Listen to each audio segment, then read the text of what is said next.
नमस्कार दोस्तों, एक और बार एक नई वीडियो में आप सभी का फिर से स्वागत करता हूं, वेलकम करता हूं। आज की जो वीडियो होगी वो स्पेशल है, बिल्कुल ऐसी वीडियो लेकर के आया हूं जो हमारे जो कॉम्पिटिटिव एग्जाम्स होते हैं, प्रतियोगिता वाले जो एग्जाम्स होते हैं या कॉम्पिटिशन वाले एग्जाम्स होते हैं, उनमें इसी प्रकार के जो टॉपिक है या इसी प्रकार के जो सेंटेंस है वो फिल कराए जाते हैं कि आपको इनमें से चॉइस दी जाती है कि इसमें से कौन सा आएगा। चॉइस आपको पता होनी चाहिए, तब आप भर सकते हो। अगर आप जानते हो एग्रीमेंट, वर्ब और सब्जेक्ट का एग्रीमेंट, तो आप इनको कर पाओगे।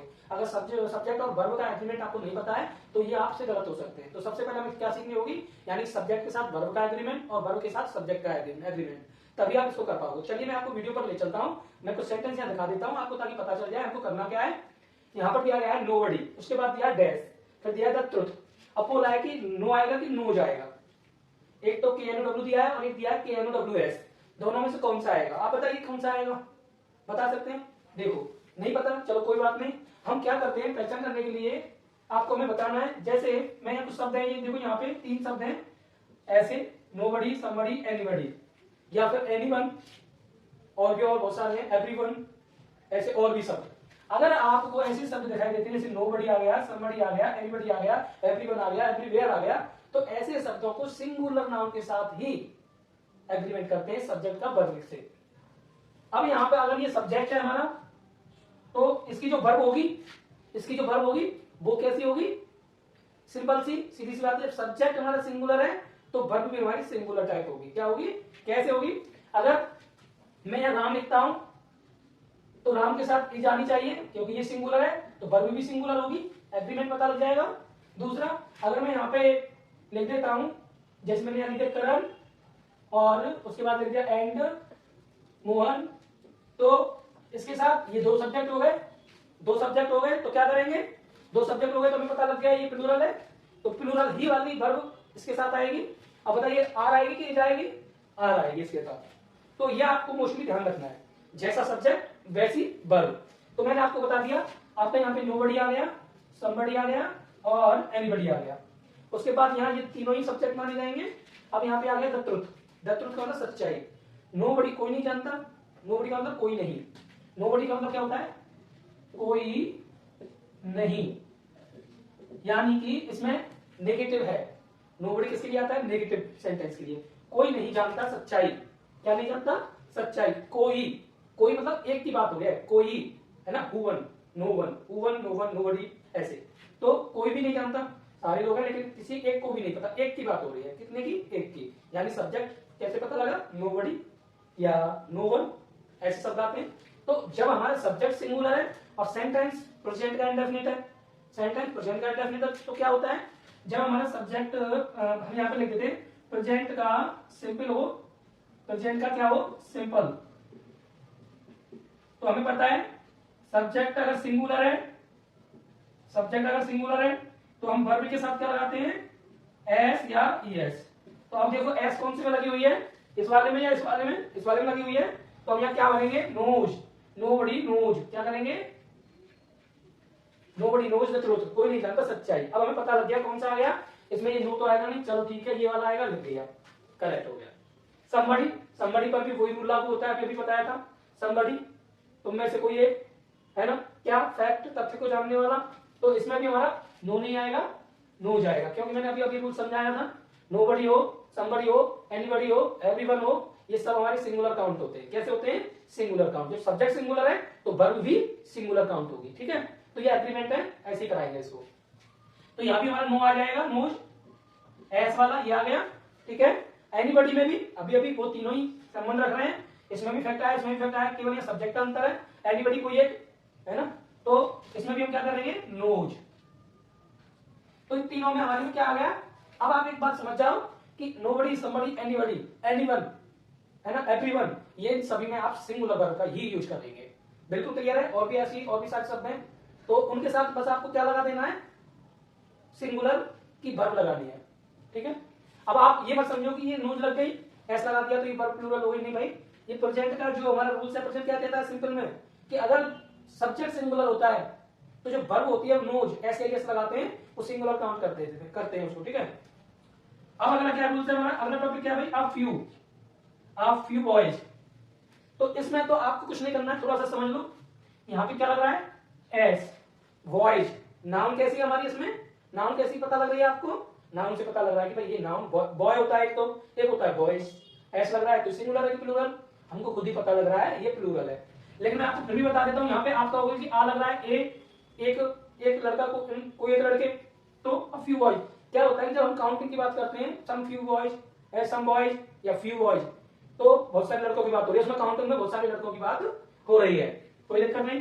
तो आप जब भी ऐसा सेंटेंस देंगे फ्यू वाला, आप उसको हमेशा प्लूरल में काउंट करें। किसमें काउंट करें? प्लूरल में। तो यहाँ बॉयज आ गया है, आप इससे समझ जाओ बॉयज आ रहा है यहाँ पे। ये जो नाउन आएगा फ्यू के साथ हमेशा कैसा आएगा? जब भी फ्यू शब्द आ जाए और उसके साथ नाउन आएगी तो वो हमेशा कैसी होगी? प्लूरल होगी, ठीक है। और जब प्लूरल सब्जेक्ट होगा हमारा, तो हमारी प्लूरल के हिसाब से क्या आनी चाहिए? है या हैव? तो आप बता देना भाई हैव आती है। क्या आती है? हैव आती है, ठीक है। क्लियर है? समझ में आ गया? तो हम यहाँ क्या लिख देंगे? हैव लिख देंगे। अगला क्या कह रहा है भाई? अगला टॉपिक है हमारे यहाँ पर, क्या है भाई? Mathematics. Mathematics a good subject, ठीक है। यहाँ पे डैश डैश खाली जगह दी गई है। उसने पूछा कि इज आएगी कि आर आएगी, तो आप आराम से समझिए। अब आप यहाँ पे देखो, ये एस लगा हुआ है। क्या लगा हुआ है? एस लगा हुआ है। ऐसी बहुत सारे सब्जेक्ट होते हैं जिनमें पहले से ही एस लगा हुआ है, लेकिन फिर भी वो सिंगुलर काउंट होते हैं। जैसे मैंने यहाँ पे लिख दिया न्यूज, तो देखो यहाँ पे एस लगा हुआ है, न्यूज, है ना, है ना। तो ऐसी मैथमेटिक्स है हमारी, मैथमेटिक्स, तो यहाँ पे एस लगा हुआ है। लेकिन एस तो लगा हुआ है, उससे पहले यहाँ आर्टिकल चेक करो। आर्टिकल क्या आ रहा है? ए आ रहा है ना। एक मतलब होता है एक, तो सिंगुलर का पता चल गया। सेंटेंस के अंदर ही हमें कुछ ना कुछ मिलेगा, मिल गया। तो जब भी आप बात आ रही है सब्जेक्ट, तो एक ही है ना, मैथमेटिक्स, उसे पसंद है, अच्छी सब्जेक्ट है। यानी कि गणित जो होती है वो अच्छी सब्जेक्ट होती है, या गणित अच्छी सब्जेक्ट है। तो गणित तो एक ही है ना, है ना। मैथमेटिक्स एक ही बात है, एक ही सब्जेक्ट की बात हो रही है। या हिंदी इंग्लिश दो तो नहीं जोड़े ना उसने, एक ही जोड़ा है ना। तो आसानी से समझ में आ जाएगा कि सर इसमें तो इज आएगा, इसमें आर नहीं आएगा, क्योंकि एक सब्जेक्ट की बात हो रही है। तो आप इसमें सर क्या लगा दें? क्या लगाना है सर? आपको इज लगाना है। चलो, ये बात हो गई क्लियर। तो mathematics is a good subject, बहुत अच्छा सब्जेक्ट है। अब आगे देखो यहाँ पे कैटल। कैटल शब्द क्या है भाई? हमारा कलेक्टिव नाउन से जुड़ा हुआ शब्द है। लेकिन कैटल का मतलब होता है जानवरों का समूह। कैटल शब्द क्या है? जानवरों का समूह। ये हर्ड ऑफ एनिमल्स, है ना। जानवरों के समूह को क्या कहेंगे? तो ऐसे। तो कैटल अपने आप में, कैटल बहुत सारे जानवर होते हैं, जैसे चाहे मेल हो चाहे फीमेल हो उसमें, ठीक है। मेल और फीमेल सारे जानवर मिल गए तो उनका समूह बन गया। तो कैटल जो शब्द होता है वो हमेशा यूज होता है प्लूरल के लिए, क्योंकि कैटल अपने आप को क्या बता रहा है कि मैं बहुत सारे जानवरों का मिश्रित रूप हूं, मेरे साथ बहुत सारे जानवर हैं, ठीक है। कैटल जानवरों के झुंड को कहते हैं। क्या कहते हैं? जानवरों के झुंड को। वो क्या कर रहे हैं? ग्रेजिंग इन द गार्डन, मतलब गार्डन में वो घास खा रहे हैं। तो खा रहे हैं, तो बहुत सारे जानवर की बात हो रही है यहाँ पर। कैटल अपने आप में कैसा वर्ड हो गया? फिर बहुवचन हो गया, प्लूरल हो गया। और जब प्लूरल हो गया तो क्या लगाएंगे? आर लगाएंगे। तो इस वाले में क्या आ गया? आर आ गया। 50 किलोमीटर्स। अब देखो यहाँ एस लग रहा है, किलोमीटर्स घबराने की जरूरत नहीं है। 50 किलोमीटर अ लॉन्ग डिस्टेंस। अब यहाँ पे डेस दिया है, अ लॉन्ग डिस्टेंस की बात की है। 50 किलोमीटर बहुत बड़ी दूरी होती है। 50 किलोमीटर एस लग रहा है, तो आपको एस से घबराने की जरूरत नहीं है। काउंट किसको कर रहा है? वो 50 को। और 50 क्या है? एक नंबर, और नंबर भी वो कैसा नंबर है? सिंगुलर काउंट हो रहा है। लेकिन आप देखिए यहाँ पे क्या आया है? जो आर्टिकल यूज हुआ है वो ए हुआ है। उसने पहले सिद्ध कर दिया है। आर्टिकल जब ए आया तो एक का मतलब क्या है? एक। तो 50 किलोमीटर्स क्या है? एज लगाएंगे ए, एक लंबा डिस्टेंस है। यहां पर ए लगाने से ये पता चल गया कि वो सिंगुलर को काउंट कर रहा है, सिंगुलर सब्जेक्ट आ रहा है। इसमें एज लगाएंगे और आर नहीं लगाएंगे इसमें।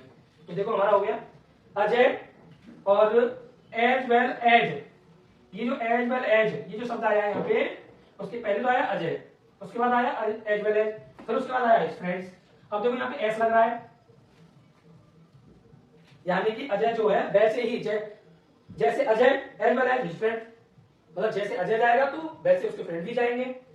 गोइंग जा रहे हैं, अजय जा रहा है तो उसके दोस्त भी जा रहे हैं। तो यहाँ पे अजय जो शब्द है वो सिंगुलर को दिखा रहा है, लेकिन एज वेल एज लगते ही यहाँ पर उसके फ्रेंड भी जुड़ गए, फ्रेंड्स हो गया उसमें, फ्रेंड्स। और जब भी एज वेल एज आ जाए और यहाँ पे कॉमा की सिचुएशन आ जाए, यहाँ पे अगर आपको कॉमा दिखाई दे तो आप इस एज वेल एज को किसमें काउंट करोगे? सिंगुलर में या प्लूरल में? प्लूरल में काउंट करोगे, है ना, बहुवचन में काउंट करोगे। तो क्या करना है आपको? आर लगा देना है और इज नहीं लगाना। तो हम यहाँ क्या लगा देंगे? आर। तो हम बोलेंगे Ajay as well as friends are going. Ajay भी जा रहा है और उसके दोस्त भी जाएंगे। जैसे ही अजय जाएगा वैसे ही उसके दोस्त जाएंगे। तो देखा आपने इजी सा होता है करने में, लेकिन आपको वर्ब और सब्जेक्ट का एग्रीमेंट आना जरूरी है। किसी दिन हम आपको सब्जेक्ट और वर्ब की एग्रीमेंट की वीडियो डाल देंगे ताकि आपको ये और भी अच्छे से कॉन्सेप्ट समझ में आए। आज की वीडियो आपको कैसे लगी कमेंट करके बताएंगे, और इस वीडियो को अपने ग्रुप में, अपने कोई भी ग्रुप बना हो, व्हाट्सएप का हो, फेसबुक का हो, हर जगह इसको शेयर कर दें। आपकी बहुत बहुत बड़ी कृपा होगी मेरे लिए। धन्यवाद।